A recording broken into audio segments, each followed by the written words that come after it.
Hi everyone, ವಿಡಿಯೋದಲ್ಲಿ profit and loss question discuss ಮಾಡೋಣ. ನೋಡಿ question. Mohit marked up article by 60%. If he earned a profit rupees 720 after allowing a discount of rupees 420, what is the cost price of article? Cost price of article find out ಮಾಡಬೇಕು. ಸ್ವಲ್ಪ cost price ನಮ್ಗೆ 100% ಇದೆ. Cost price 100%, 100x ತೊಗೊಳ್ಳಿ, 100x ಅಂತ.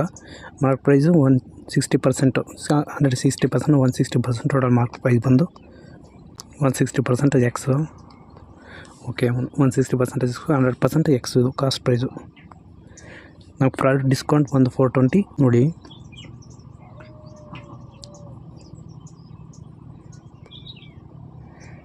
One sixty ಈ market ಪ್ರೈಸಲ್ಲಿ ನಮಗೆ discount less ಮಾಡಿದ್ರೆ ಸೆಲ್ಲಿಂಗ್ ವ್ಯಾಲ್ಯೂ ಬರುತ್ತೆ. ಡಿಸ್ಕೌಂಟ್ ಎಷ್ಟು? 420 is equal to selling value ಅಂದಾಗ 720 ಪ್ರಾಫಿಟ್ ಇದೆಲ್ಲ, profit plus cost price total selling value. Cost price 100% x plus profit 720 ಇದು S P selling value, same S P. Okay, 160 ಇಲ್ಲಿ ನೋಡಿ 100% left side ಬಂದರೆ 160 minus 100 ಅಂದಾಗ 60% x.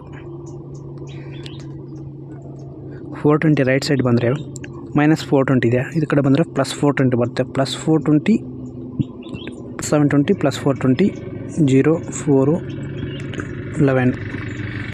Total x is equal to x percentage is equal to 140 divided by 60. 0 cancel, 6 1s 6 9 times. X percentage ಇರಲ್ಲ, percentage 900 percentage means 2 zeros ಇರುತ್ತೆ. ಅಷ್ಟು 2 zeros 9 add ಮಾಡಿದ್ರೆ ಈ ಕಡೆ 1900. ಕಾಸ್ಟ್ ಪ್ರೈಸ್ ಎಷ್ಟು ನಮಗೆ? 1900. Option C right answer.